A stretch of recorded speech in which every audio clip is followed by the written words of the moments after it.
So, thriller.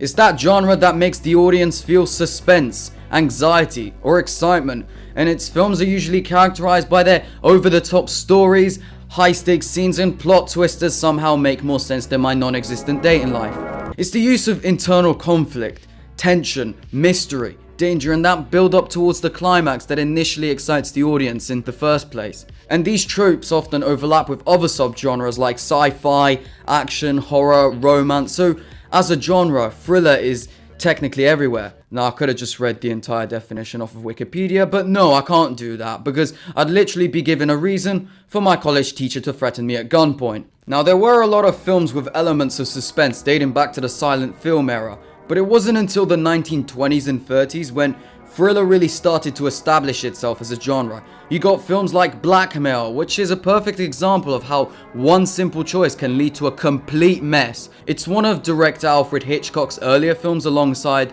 The Lodger, A Story of the London Fog, where he really started playing with the tension between morality and suspense. Yeah, Hitchcock, the same guy who would make you nervous to shower later. Moving on, in the mid-20th century, we had films like Lord of the Flies, based on William Golding's novel, and it really leans to how quickly civilization can break down when humans are left to their own devices. Thrillers thrive on that suspense of knowing that the real horror comes from within, not just from some external monster. Then there's Blade Runner. Although it's more sci-fi, the real thriller here isn't just Deckard hunting these replicants, the atmosphere, or the amazing special effects, but the deeper question it raises. What does it mean to be human? Is it our memories, our emotions, or something else entirely?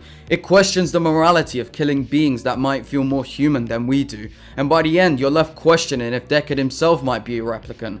You're on the edge of your seat, but the movie still makes you think. And in the 2000s we got films like Final Destination, where the villain is literally fate. Just a group of teens who manage to avoid death, only to find out that death isn't exactly a fan of being cheated. And what makes this movie thrilling is that it plays on our fear of you can't escape fate, and each character's death is as inevitable as it is creative. Literally proves that the real antagonist doesn't have to be alive to scare you. So what exactly makes a thriller? Well, here are some of the obvious characteristics. High stakes. Situations where the protagonist is one wrong move away from disaster. Suspenseful music. If you hear a screeching violin, let's be real, it's a musical memo to panic. Plot twists. Complex antagonists. The villains here aren't just evil for the sake of it, they're layered, morally ambiguous, or maybe even have a past that is directly or indirectly linked to the protagonist. Claustrophobic settings. Tight spaces and isolated locations that trap everyone together. Red herrings. Suspicious clues just to mess with your mind. Now, a scene where tension and suspense is really done well is the blood test scene of John Carpenter's The Thing.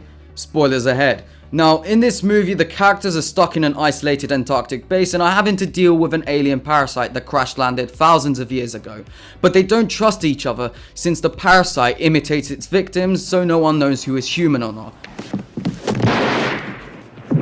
To find out, a blood test. McCready has a theory that the blood of the Thing would react upon contact with a hot wire, and you're starting to think, oh, they're gonna finally solve of who's the Thing or not. And tension builds as each character's blood is tested.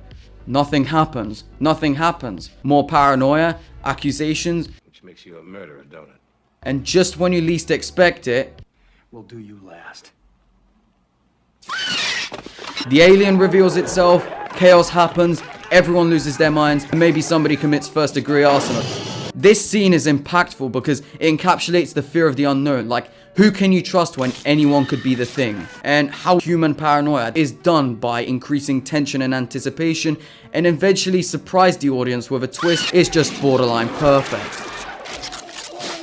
And it's also why thriller is a great genre, since build-up and tension related to internal conflict is what gets audiences hooked in the first place. So that's about it for now. I would appreciate any feedback or any mistakes I made, and if you like this kind of content, I'll do more, so make sure to subscribe.